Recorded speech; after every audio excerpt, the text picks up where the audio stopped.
I grew up like in a country where, a musician wasn't really like something that, the society supported. East Germany was all about sport. And so for me, the only thing that made me survive actually was a tape that I had from AC/DC. That was like my bridge to the outside, I was listening to this tape like for years and years and years, I remember that my music teacher called my parents and said, well, this boy has a lot of rhythm talent actually, And I had like at this time like a lot of friends, and they were always like going to Czechoslovakia. And I saw this beautiful acoustic guitar. And I knew at this time that, you couldn't buy an instrument like in East Germany. So I just bought a guitar to sell it. More for like a business thing, So this one girl was like seeing me with the guitar and saying, listen, you have a guitar, can you play something? I was like, I can't really play, I was just bored, and she couldn't believe me, and she got really on my nerve. It's like, come on, play something, And I was like, and I took the guitar, and it's like, I can't play, and she was like, oh, that's beautiful. It's like realizing something. There was something in the air. And all of a sudden I realized it can't be that hard to learn an instrument, And then from this day on, actually, I practiced like totally 8 hours a day. And we had one music school like in our city. That was really hard to get in, And I remember I just walked in here and I played this one song from UFO, Dr. Please.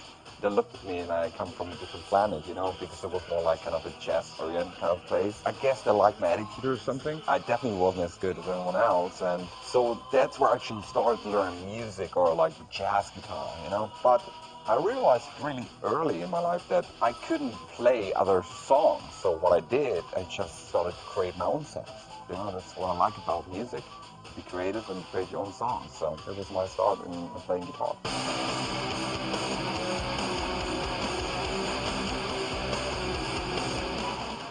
Well, it's one of those cliche stories, I remember I was the first time at the convention in Frankfurt. It was the first time I ever been to a convention at all in my life. And like I saw all those guitars lying around and I fell in love. There was this ESP guitar 901. I remember to this day, I was like sneaking around this guitar and people probably thought I was trying to steal it or something.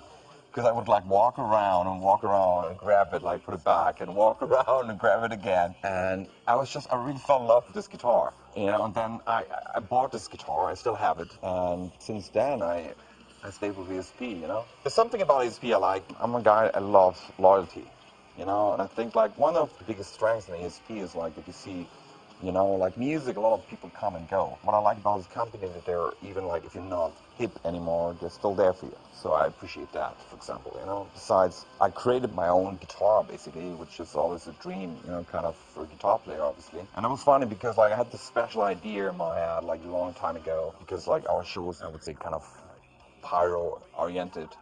I was trying to explain to people in Japan, like, I want to have a guitar that looks like burned. So and they're like, well, how can we do that? It's like, oh, just take the guitar, put it in the oven, and I could take it out.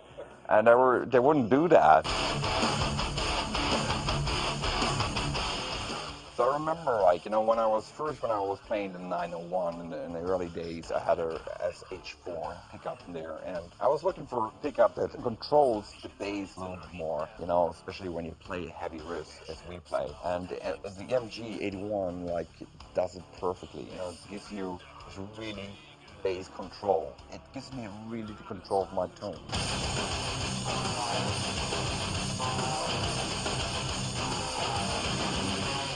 There's a lot of chain that you have to try, and I've spent years and years to try different combinations, like the preamp. You have to find the right preamp, if it's the right amp, the right speaker, and the right microphone. Like those times I was like spending like a day to walk up and down to to change like an half inch of the microphone, and I was like, this is ridiculous, like spending the half day and I couldn't write anymore. So I came up with a concept where I was building a robot.